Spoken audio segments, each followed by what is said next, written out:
오늘 본문 말씀은 정말 짧죠. 마음이 청결한 자는 복이 있나니 하나님을 볼 것이다. 잘 아시는 것처럼 오늘 보신 말씀은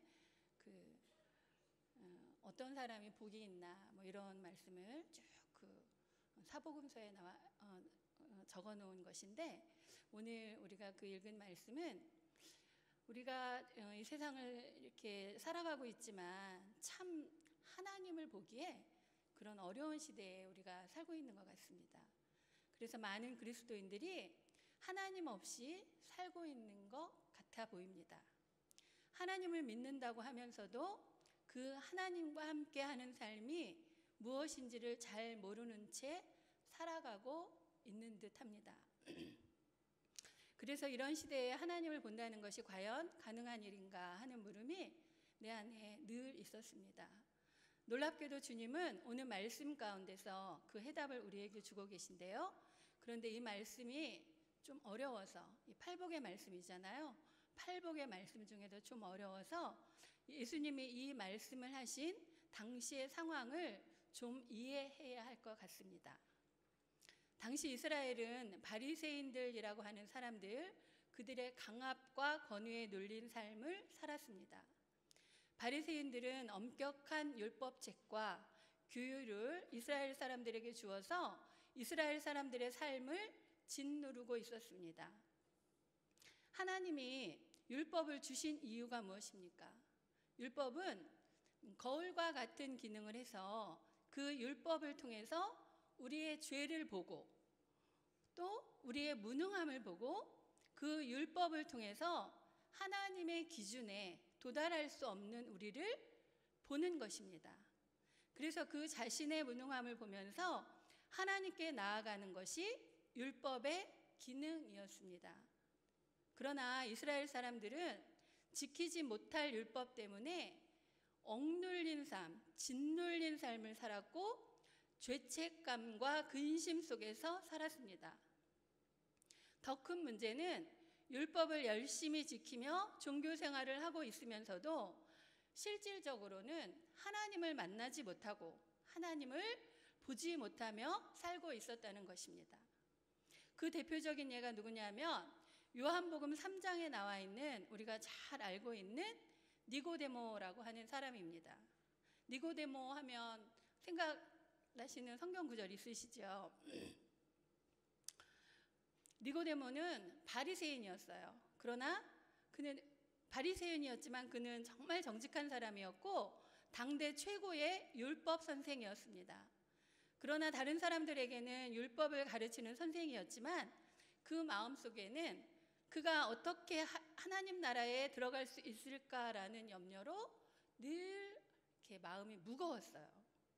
예수님은 이것을 미리 알고 있었죠. 그래서 예수님이 니고데모에게 뭐라고 말씀하셨냐면, 진실로 진실로 내게 이르노니 사람이 거듭나지 아니하면 하나님을 볼 수 없느니라 라고 말씀을 하셨습니다. 이것은 니고데모 속에 있었던 정말 그 절박한 질문이었던 것이죠. 겉으로는 바리새인이요 율법 선생이었지만 니고데모는 하나님을 볼 수 없었고 하나님 나라를 볼 수 없었습니다. 율법 선생으로서 율법을 지키려고 할수록 자기 안에 하나님 앞에 도달할 수 없음으로 인한 비참함이 니고데모 안에 가득했습니다. 어쩌면 니고데모의 이러한 실질적인 질문이 오늘 우리에게도 동일하게 와닿는 질문일 것입니다. 우리도 어려서부터 교회를 다니신 분들도 많이 있고 꽤 적지 않은 시간 열심히 신앙생활을 해왔습니다.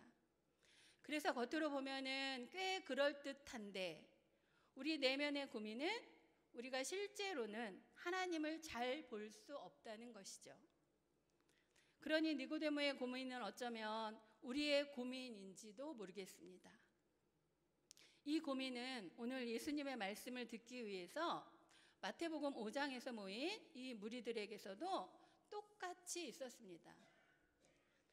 율법이 구원을 주지 못한다면 과연 무엇으로 하나님을 볼 수 있단 말인가?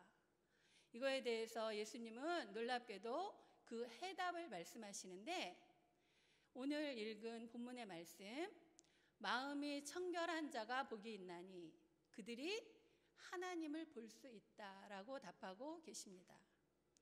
그렇다면 마음이 청결하다는 것이 무슨 뜻인가? 이것을 알아야 우리가 하나님을 볼 수 있을 것 같아요.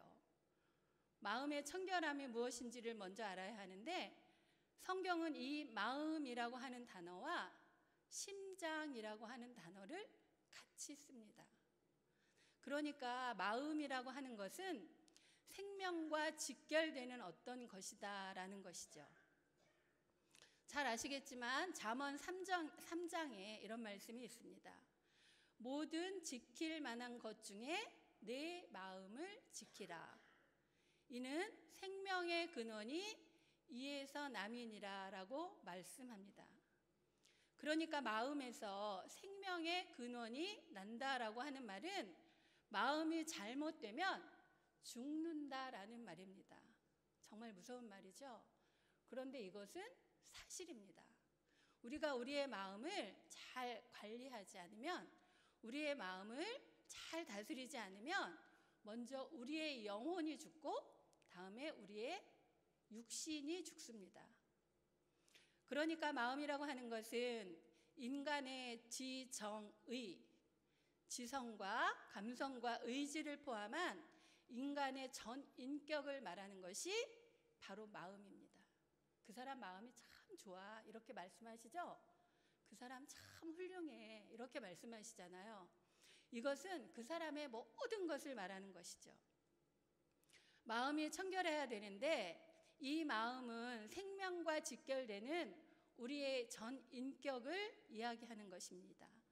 그러면 청결하다라고 하는 것은 뭘까요? 청결하다고 하는 것은 헬라 말로는 카타로스라고 하는 말인데 이 카타로스라는 말이 참 재미있습니다. 일반적인 말로는 더러움을 씻는다라고도 사용되지만 사실은 더 깊은 이 단어의 의미는 섞이지 않는다, 순전하다, 찌꺼기가 다 걸러졌다라고 하는 그런 뜻의 단어입니다. 그러니까 마음이 청결하다라고 하는 말은 우리의 마음 전 인격이 순전하여서 어떤 다른 것이 섞이지 않은 순전함을 말하는 것입니다. 좀 어려운 말 같지만 신약을 가보면 야고보서 4장 8절에서 10절까지의 이런 말씀이 있습니다. 8절, 하나님을 가까이 하라. 그리하면 너희를 가까이 하시리라. 죄인들아 손을 깨끗이 하라. 두 마음을 품은 자들아 마음을 성결케 하라. 슬퍼하며 애통하며 울지어다. 너희 웃음을 애통으로, 너희 즐거움을 근심으로 바꿀지어다. 주 앞에서 낮추라. 그리하면 주께서 너희를 높이시리라. 이런 말씀이 있죠. 자, 야고보서 4장 8절에서 야고보 사도는 두 마음을 품은 자들에게 경고하면서 너희 마음을 어떻게 하라고 합니까? 청결하게 하라고 합니다. 두 마음을 품은 것이 마음의 청결함과는 정반대의 말이라는 뜻입니다. 그러니까 마음의 청결함의 반대는 두 마음을 품은 것이죠.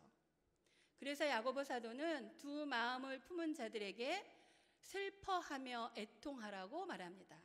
그리고 10절에서 주 앞에서 너희를 낮추라 라고 말하고 있는 것입니다. 이게 따로 떨어진 8절, 9절, 10절이 따로 떨어진 말씀 같지만 사실은 다 연결이 된 말씀입니다. 두 마음이라는 것은 하나님께로만 집중되어져야 하는 마음이 다른 곳으로 분산되어 있는 마음인데 분산되고 있는 이곳이 어디냐라고 하면 바로 자기 자신을 향하고 있다는 것입니다. 두 마음을 품는다는 것이 무슨 말이냐 하면 하나님께로만 쏟아져야 하는 마음이 다른 곳으로 쏟아지고 있는데 그곳이 어디냐 하면 바로 자기 자신이라는 것입니다.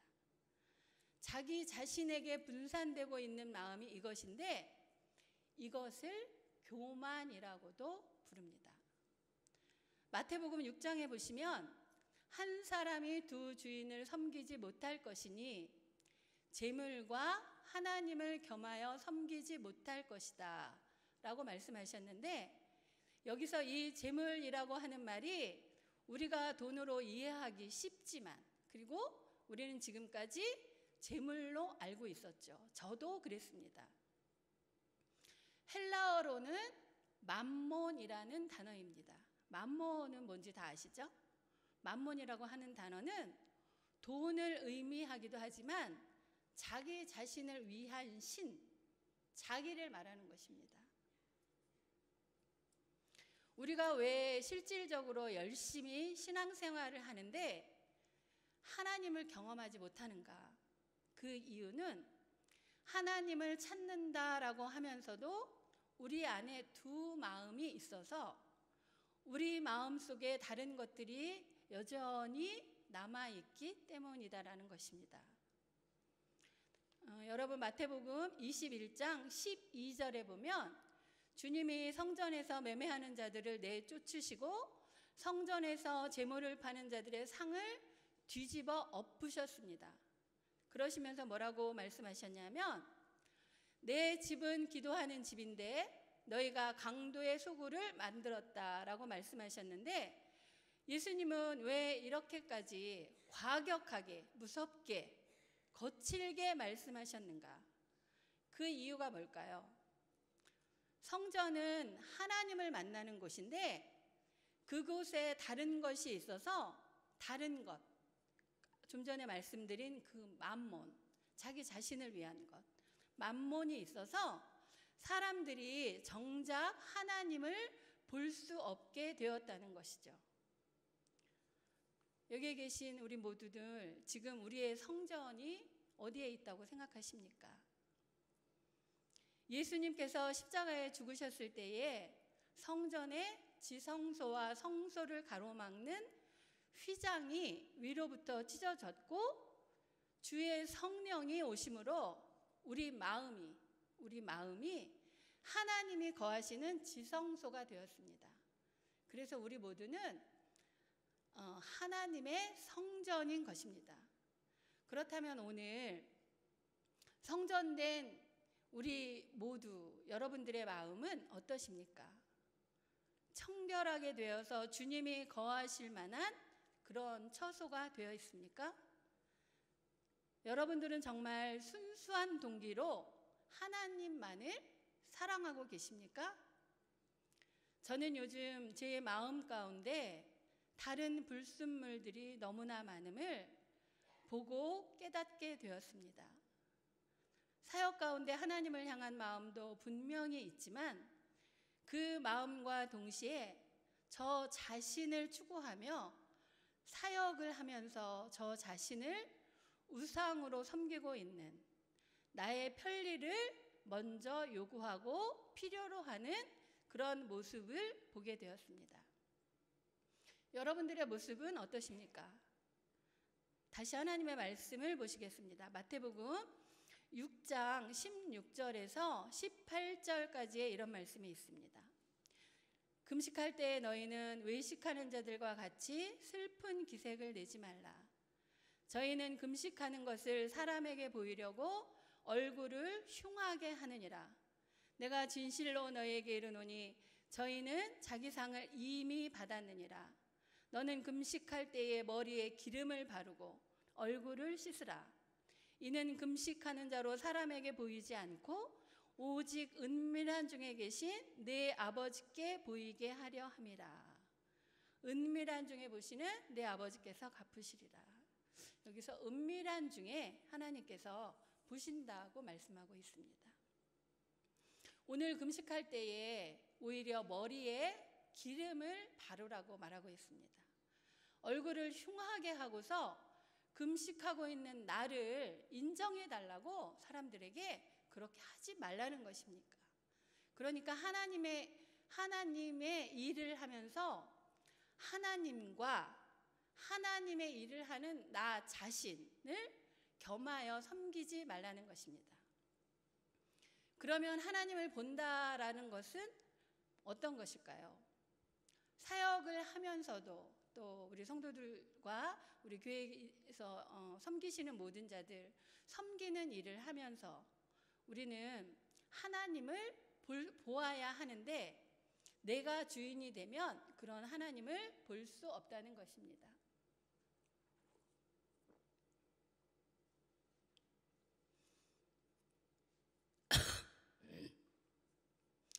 두 마음을 품지 말고 은밀한 중에 중심을 보시는 하나님께만 마음을 두라고 오늘 주님은 말씀하고 계십니다.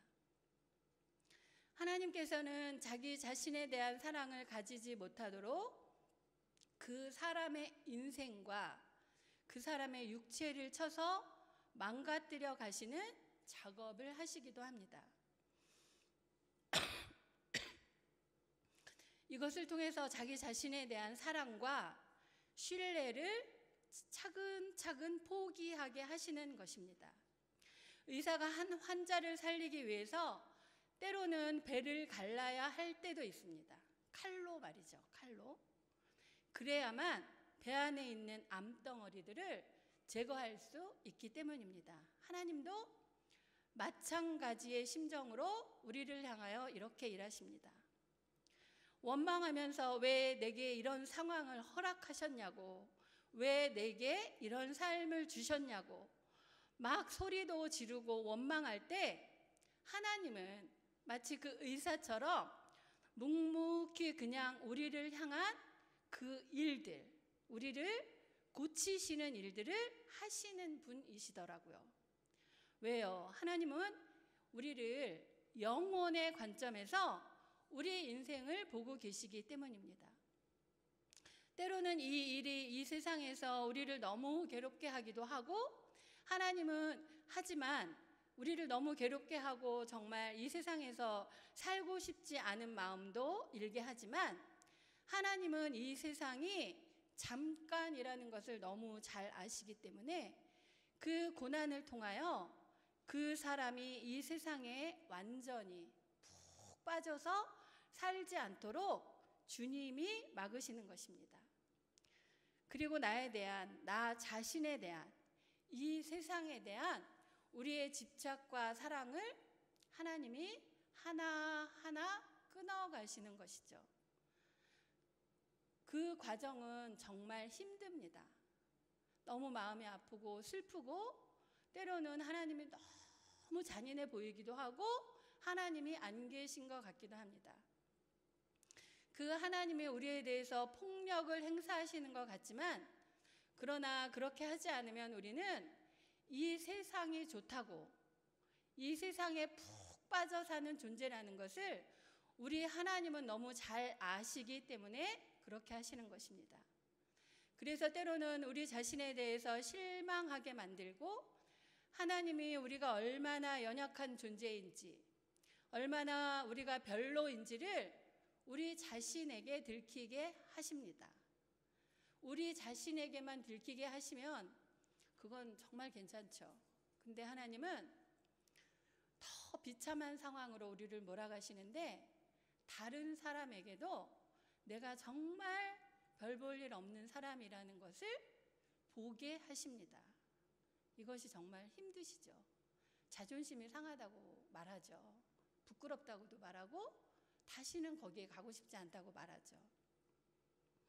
나의 연약함과 나의 참 별로인 모습, 정말 부끄러운 모습을 다른 사람에게도 하나님께서 다 들키게 하십니다. 오늘 여기에 계신 여러분 중에 이런 마음을 갖고 계신 분이 계시다면 주님의 이름으로 사랑하고 진심으로 축복합니다. 왜냐고요? 이것은 하나님이 우리를 향한, 그리고 여러분을 향한 사랑의 징표이기 때문입니다. 내 연약함을 들키면 너무 싫고 차라리 나를 모르는 새로운 곳으로 도망가고 싶습니다. 그래서 다시 나를 모르는 사람들이 있는 곳에 가서 새로운 가면을 쓰고 새롭게 처음부터 멋진 모습으로 시작하고 싶은 게 사람의 마음입니다. 저도 이럴 때가 너무 많아요. 그러나 여러분, 이것은 우리의 미련하고 우둔한 생각입니다. 오히려 정반대입니다. 내 연약함을 들키고 멋진 모습이고 싶은데 자신한테 들키고 내 주변 사람들에게 들키고 이런 작업이 나를 사랑하는 나로 채워진 내 마음, 내가 그럴듯한 존재라고 채워진 내 마음을 하나님께서 청결하게 하시는 작업입니다. 이런 것을 지나셔야 우리의 마음이 청결해질 수 있습니다. 그 작업이 없으면 우리는 자신을 너무 사랑해요. 나는 정말 괜찮은 사람이야. 나는 진짜 허물이 없어. 나는 그 누구한테도 부끄러운 짓을 하지 않았어. 이러고 자기 자신을 사랑합니다. 왜 그럴까요? 안 들키니까요. 근데 그것을 들키게 하시는 분이 하나님이시라는 겁니다. 나한테 안 들키고 다른 사람들한테 안 들키니까 내가 참 괜찮은 사람이구나 생각하면서 우리의 마음은 더러워지고 있다는 것입니다.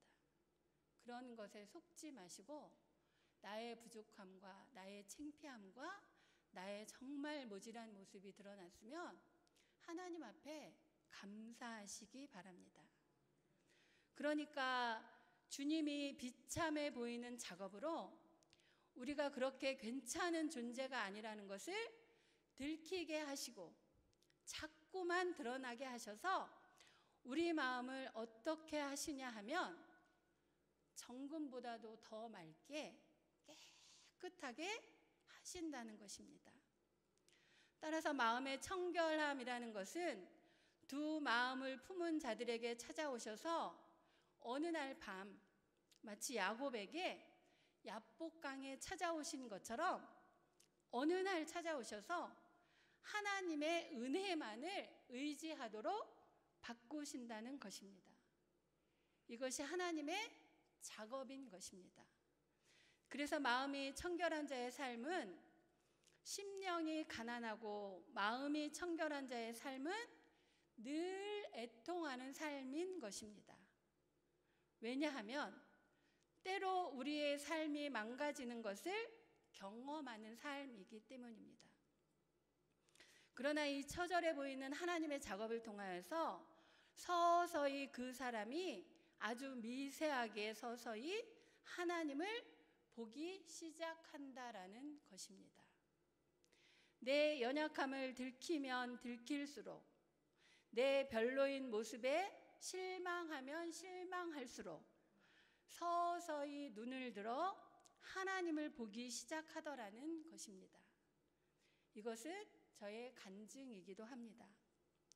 나의 모든 과거와 나의 슬픈 현실이 내가 감당해야만 하는 저주와 풍랑으로 보이는 것이 아니라 이제 하나님의 거대한 뜻 안에서 하나님의 우리가 헤아릴 수 없는 그 커다란 손 안에서 진행되는 하나님의 은혜의 현장을 우리가 슬슬 보기 시작한다는 것입니다. 그리고 그 안에서 우리는 하나님을 발견하게 됩니다. 폭풍 중에 계신 내 삶의 한가운데 계신 예전에 내가 나를 신뢰할 때는 안 보이던 하나님이 조금씩 보이기 시작하는데 이것이 오늘 마태복음 5장 8절에서 말씀하신 마음이 청결한 자가 하나님을 보게 될 것이다 라고 하는 의미입니다. 구약에서 이스라엘 백성들은 하나님을 만나기 전에 자기 옷을 청결하게 빨아야 했는데 이 옷은 마음을 상징하는 것입니다. 주님이 옷을 빨라고 하셨는데 이 옷을 빠는 것은 요한계시록에도 나옵니다. 요한계시록 7장에 보면 흰옷을 입은 청결한 마음을 가진 사람들이 나옵니다. 이들이 어디서 나왔느냐가 중요한데 요한계시록 7장 13절에서 14절까지의 말씀을 제가 읽어드리겠습니다. 잘 들어보세요. 장로 중 하나가 대답하여 나에게 이르되 이 흰옷 입은 자들이 누구며 또 어디서 왔느냐? 내가 말하기를 내 주여 당신이 아시나이다 하니 그가 나에게 이르되 이는 큰 환난에서 나오는 자들인데 어린 양의 피에 그 옷을 씻어 희게 하였느니라. 환난을 거쳐야 우리가 이렇게 마음이 청결해진다는 것입니다. 흰 옷을 입은 자들이 어디서 나왔다고 합니까? 큰 환난 중에 나왔는데 어린 양의 피로 씻어 마음이 청결하게 되었다는 것입니다. 저는 이 은혜를 받을 즈음에 매일 빨래하는 꿈을 꿨어요. 저는 그 꿈이 뭔지도 몰랐어요. 맨날 빨래를 하는 거예요. 정말 빨래를 하루 이틀도 아니고 맨날 이제 하나님 은혜를 엄청 사모할 때였던 것 같아요. 그리고 이게 뭘까? 이게 뭘까? 하나님이 왜 나를 이렇게 어두운 구렁텅이에 나를 왜 몰아넣으셨을까? 그러면서 하나님 앞에 나아가 정말 많이 울었던 것 같아요. 울면서 하나님 내가 이게 뭔지 모르겠다고 맨날 그렇게 울면서 그랬는데 늘 꿈을 꾸면 제가 빨래를 하는 거예요. 빨래를 매일 하는데 진짜 그때는 몰랐어요. 나중에 시간이 많이 흐르고 난 다음에 제가 그게 이렇게 연결이 되면서 제가 이해가 되는 거예요. 하나님이 내 마음을 청결하게 하시는 작업이었구나.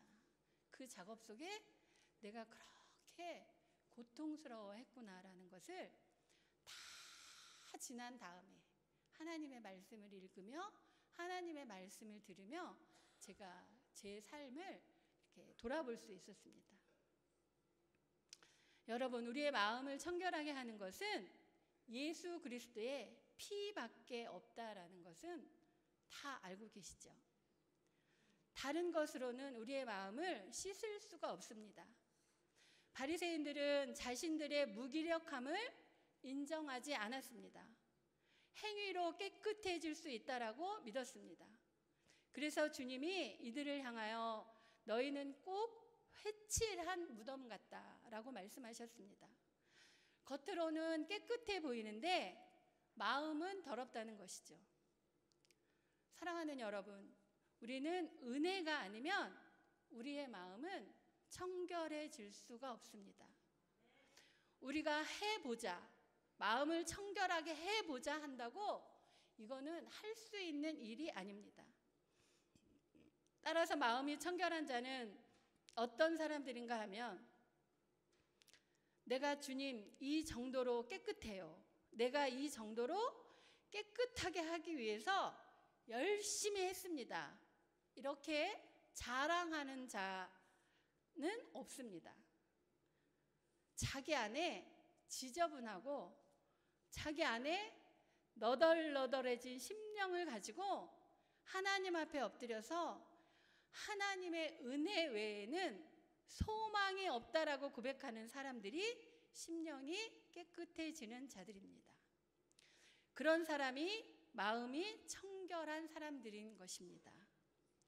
그래서 다윗은 시편 51편에서 하나님 앞에 이렇게 고백했습니다. 제가 시편 51편 10절에서 12절을 잘 읽어드리겠습니다.